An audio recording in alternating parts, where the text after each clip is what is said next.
Review বয়ের আজকের ভিডিওতে কথা বলবো দরদ সিনেমার 5 দিনের বক্স অফিস কালেকশন নিয়ে এবং দেবের নতুন গানের টিজার নিয়ে।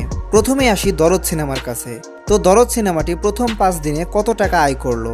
এই সিনেমাটি প্রথম দিনে মাল্টিপ্লেক্স থেকে আয় করেছিল 30 লাখ টাকা, দ্বিতীয় দিনে আয় করেছিল 18 লাখ টাকা, তৃতীয় দিনে আয় করে 10 লাখ টাকা, চতুর্থ দিনে আয় করে 6 লাখ টাকা, আর পঞ্চম দিনে দরদ সিনেমাটির আয় কিছুটা বাড়ে এবং সেই দিনে দরদ সিনেমাটি আয় করে 8 লাখ টাকা। তো সব মিলিয়ে হয় 72 লাখ টাকা। তাছাড়াও সিঙ্গেল স্ক্রিন থেকে আনুমানিক 5 দিনে 2,50 লাখ টাকার মতো আয় করে দরদ সিনেমাটি।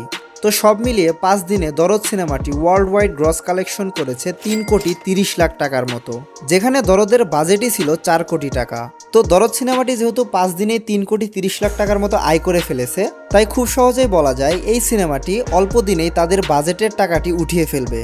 এখন আসা যাক দেবের খাদান সিনেমার নতুন গানের কাছে, যার নাম হচ্ছে হায় রে বিয়ে।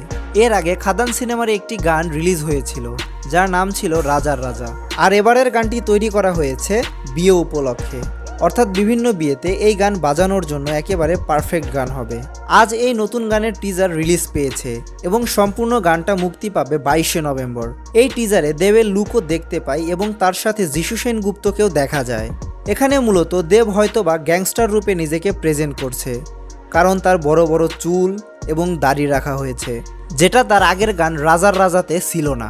আর রাজার রাজা গানের নাচের থেকে এই গানের হুক স্টেপটা অনেক সুন্দর লাগছে। আগের গানটা নিয়ে তো মানুষ অনেকভাবে ট্রল করেছে, কিন্তু এই গানটা নিয়ে হয়তো মানুষের ট্রল করার কোনো জায়গা থাকবে না। তো হ্যাঁ, গানটা নিয়ে অনেক এক্সাইটেড আছি। খাদান সিনেমাটি নিয়ে আপনি কতটা আশাবাদী কমেন্টে জানাতে পারেন। রিভিউ বয়ের সম্পূর্ণ ভিডিওটি দেখার জন্য ধন্যবাদ।